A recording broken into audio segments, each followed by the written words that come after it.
Good morning, नमस्कार। आज हम बात करते हैं हिस्ट्री ऑफ एआई। और एआई कोई एक दिन में नहीं आया है, एक पूरी जर्नी है इसकी। और इसलिए आज हम एआई के बारे में इतना डिटेल में डिस्कशन कर रहे हैं, हिस्ट्री ऑफ एआई। तो आज हम समझने वाले हैं आर्टिफिशियल इंटेलिजेंस का कंप्लीट हिस्ट्री टाइमलाइन क्या है, year by year, step by step. और एआई क्योंकि एक दिन में डेवलप नहीं हुआ, इसके पीछे डेकेड्स का रिसर्च, फेलियर और ब्रेक थ्रू है। चलिए स्टार्ट करते हैं और कॉन्सेप्ट क्लियर करते हैं। स्टार्ट करते हैं नंबर 1, एआई के फाउंडेशन से। एआई का फाउंडेशन हम स्टार्ट कर रहे हैं 1943। तो इन 1943 में दो साइंटिस्ट थे, एमसी मैकलॉक और पिट्स। दोनों पहली बार ह्यूमन ब्रेन के न्यूरॉन्स का मैथमेटिकल बनाया। दोनों ने मिलके जो ह्यूमन ब्रेन्स का मैथमेटिकल मॉडल है उसको उन्होंने जनरेट किया और उसको बोला मॉडल ऑफ आर्टिफिशियल न्यूरॉन। यहीं से आइडिया आया कि मशीन का जो ब्रेन है, मशीन भी ह्यूमन के ब्रेन जैसा काम कर सकती है। ये न्यूरल नेटवर्क का बेस था, जो आप न्यूरल नेटवर्क सुनते हैं ये उसका बेस था। यहीं से वो पॉसिबिलिटी स्टार्ट हुई कि शायद एक पॉसिबिलिटी है कि मशीन हमारी तरीके से सोच सकती है, समझ सकती है और काम कर सकती है। फिर इसी चीज़ को हम आगे लेके गए और हमने बात करी 1950 की। 1950 में Alan came into the picture, Alan Turing. Alan ने एक क्वेश्चन दिया, कैन मशीन थिंक। उनका एक रिसर्च पेपर है, आप गूगल पे जाके डायरेक्ट डालेंगे कैन मशीन थिंक तो उनका पूरा पेपर आ जाएगा। उन्होंने कहा क्या मशीन सोच सकती है। उन्होंने ट्यूरिंग टेस्ट इंट्रोड्यूस किया जिसमें देखा जाता है मशीन इंसान जैसी लगती है या नहीं। ट्यूरिंग टेस्ट क्या होता है, उसमें मशीन और ह्यूमन एक क्वेश्चन पूछता है, जो ह्यूमन है उसको लगता है कि आंसर या तो ह्यूमन से आएगा या मशीन से आएगा।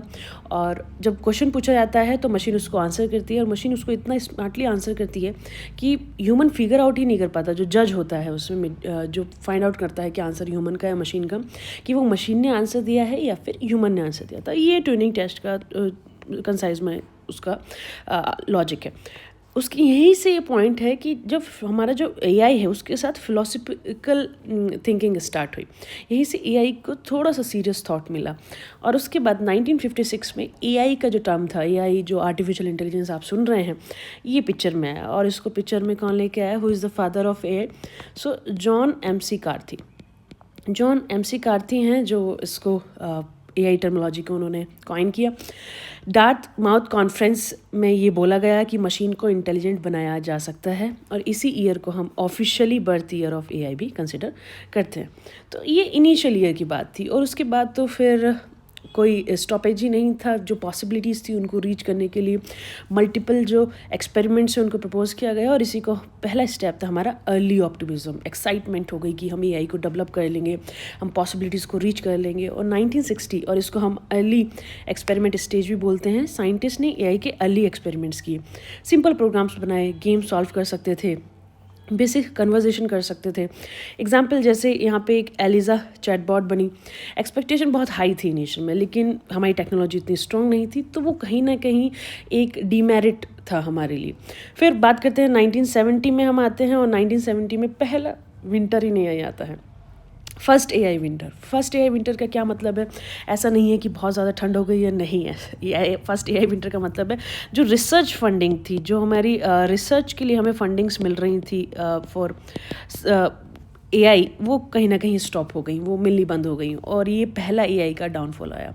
कंप्यूटर स्लो थे, डेटा नहीं था हमारे पास, रिजल्ट्स वीक थे, फंडिंग बंद हो गई ऊपर से, और रिसर्च स्लो हो गई। इसी फेज़ को हमने इसलिए बोला फर्स्ट एआई विंटर। तो अगर कोई आपसे पूछा है फर्स्ट एआई विंटर क्या है, तो आप सिंगल लाइन में कह सकते हैं कि क्योंकि कंप्यूटर बहुत स्लो थे, हमारे पास डेटा नहीं था, बहुत सारी रेस्ट्रिक्शंस आ गई थी, और जितना हमने वादा किया था, जितना हमने प्रॉमिस किया था कि हम ये पॉसिबिलिटी कर देंगे, वो हम कहीं ना कहीं नहीं कर पाए।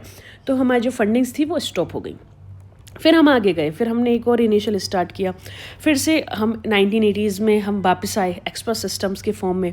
ये रूल बेस्ड सिस्टम थे जो इफ़ एल्स लॉजिक पे काम करते थे। मेडिकल डायग्नोसिस जैसी एरियाज़ में इनका यूज़ हुआ, लेकिन इनके साथ भी इशू आया, ये फ्लेक्सिबल नहीं थे। अब जैसे यहाँ पे माइसिन मेडिकल डायग्नोसिस में यूज़ हो रहा था, लेकिन ये फ्लेक्सिबल नहीं, तो कहीं ना कहीं एक रेस्ट्रिक्शन हमें यहाँ पर भी फेस करनी पड़ी। पर अभी हम रुके नहीं थे, we are dedicated towards the development of AI. और हम 1990 में फिर से वापस आए और एआई ने एक नया टर्न लिया। यहाँ पे मशीन लर्निंग इमर्ज हो गई। अब मशीन्स को डेटा से सीखना था, मशीन्स को लर्न करना था।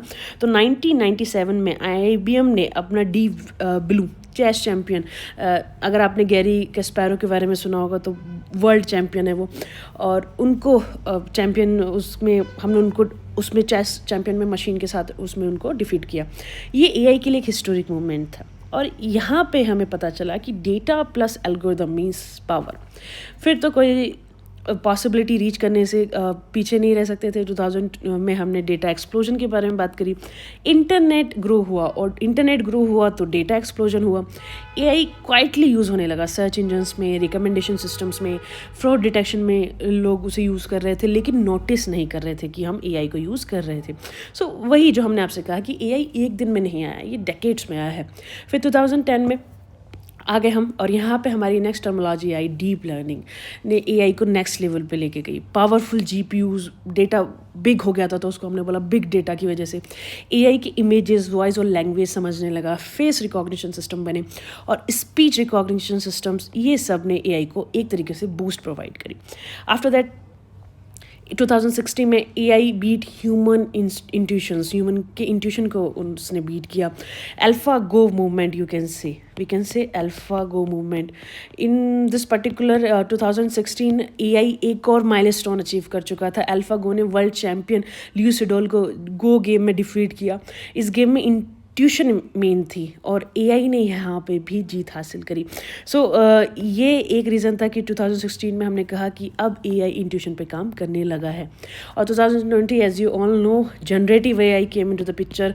We are developing AI content, AI self analysis creation करने के लिए नई टैग्स और कोड जनरेट होने लगा है। एग्जाम्पल, यहाँ पे सबसे बड़ा एग्जाम्पल आप ले सकते हैं, that is your chat GPT.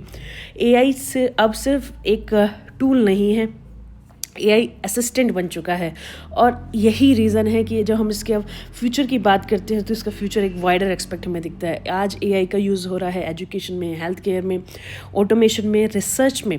So future में फोकस क्या होगा? फ्यूचर में एथिकल एआई पे हम फोकस करेंगे, एक रेस्पॉन्सिबल एआई पे भी हम फोकस करना चाहेंगे। एक ऐसा एआई जो थोड़ा से ज़्यादा रेस्पॉन्सिबिलिटी ले सके, क्योंकि इसके साथ बहुत डीमेरिट्स भी हैं। इसको यूज़ करने का एक प्रॉपर एथिकल तरीका होना चाहिए।